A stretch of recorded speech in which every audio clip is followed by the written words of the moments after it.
Why is Mr Birling a straw man, and what exactly is a straw man anyway? Let's find out. Hi there, I'm Giles Goff. I'm an education writer and a recovering English teacher, and today we're going to be looking at Mr Birling, one of the key characters in An Inspector Calls. Let's get into it. Mr Arthur Birling, here's some of the basics. He is a wealthy businessman.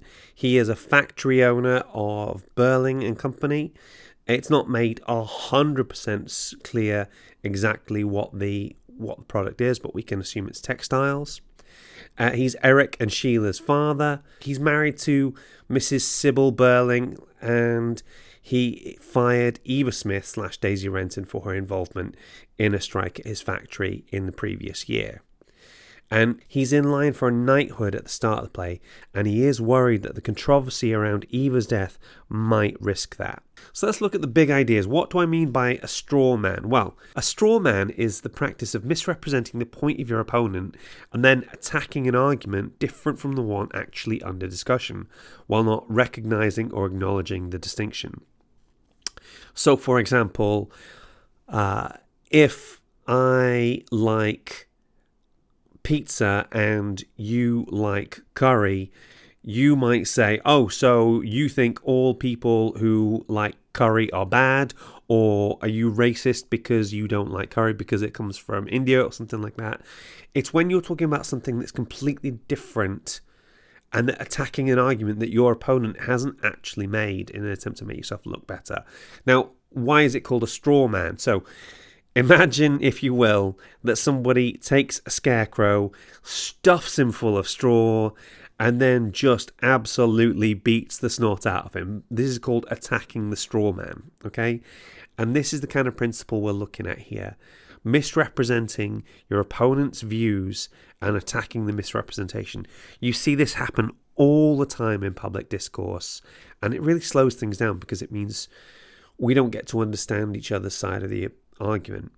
Now, obviously, Priestley is doing this in his play, and it's his play. It's a work of fiction. He can do it however he likes, but it's important to remember that Mr Birling, in this sense, he's more like a caricature than a nuanced character. Okay? Crucially, he's an unsympathetic character. You are not meant to like him at all. That's what unsympathetic means. Dead simple. Okay? There are characters who you are meant to sympathise with more. We will get to them later. And he is a static character. That means he doesn't change throughout the play. Okay, let me rephrase. He starts to change, but he snaps back to his original persona pretty much straight away after they come to the idea that it's a hoax. Some key quotes to think about. He says, if we were all responsible for everything that happened to hang on, I've got to do it in the accent. If we were all responsible for everything that happened to everybody we'd had anything to do with, it'd be very awkward, wouldn't it? Now, this is before the inspector has even turned up. And this is the crucial point. He's kind of acknowledging that if it came to light how he's treated everybody he's had anything to do with, it would be very awkward for him. That shows you that this is a person who is used to treating people badly and there never being any consequences attached to it. Now, he says here, we're paying the usual rates, and if they didn't like those rates, they could go work somewhere else. It's a free country, I told them. And then, obviously, Eric pops in with, not if they couldn't go anywhere else, it isn't. And this is something that you will see happen with it when it comes to sort of like paying of sort of rates for employment. The national minimum wage didn't even come into Britain until, I want to say, around 1997 or maybe 1998. The idea was different companies could charge higher amounts in order to attract better workers. But in practice, what it tends to be is more like a race to the bottom. People charging as little as, paying as little as they can in order to get the highest profit margin. And of course, if you are a big employer in a small town, you start to become a bit of a monopoly in terms of people's employment options. They might not always have the choice to go anywhere else. Lastly, this is one that has been I've had to reevaluate in the last few years, okay? Just as the inspector is building up to his grand finale about we are not alone, we are one body, Mr. Birling says, "Look, Inspector, I'd give thousands. Yes, thousands." Then the inspector cuts him off and says, "You're offering the money at the wrong time, Mr. Birling." Now, the way I always interpreted that piece of information was Mr. Birling saying if he'd known what was going to happen to her, he'd give thousands to make sure this didn't happen to her. And that might be my interpretation, but what could be happening here is this could be one last ditch attempt to bribe the inspector. If he says, "Look, Inspector, I'd give thousands, yes, thousands," the line gets cut off, but he might be saying, "I'd give thousands for this story to not come to light." And really, how you want to read that line depends on just how horrendous you think Mr. Birling is.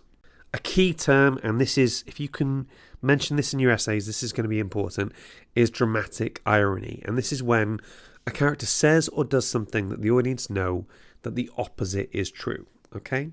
So let me give you a few examples here. When he says, "A friend of mine went over this new liner last week, the Titanic. Every luxury and unsinkable, absolutely unsinkable." I don't need to tell you guys what happened to the Titanic. And then it says, "The Germans don't want war.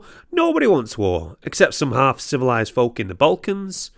The Balkans, obviously, it was in this region where Archduke Franz Ferdinand is shot by Gavrilo Princip. And that event is seen to be the starting gun for the First World War.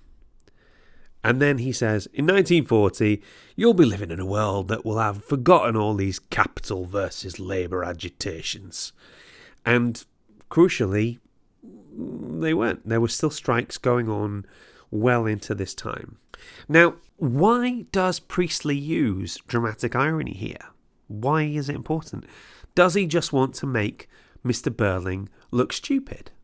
Well, obviously there's an element to that. The fact that this guy who is a practical, hard-headed man of business is getting all these predictions wrong helps to sort of show that we can't take him seriously. But crucially, not only shows his bias, he is biased towards industry and the status quo. He's used to things staying the same because those in charge know what they're doing and that's it. But it also shows that he is unreliable.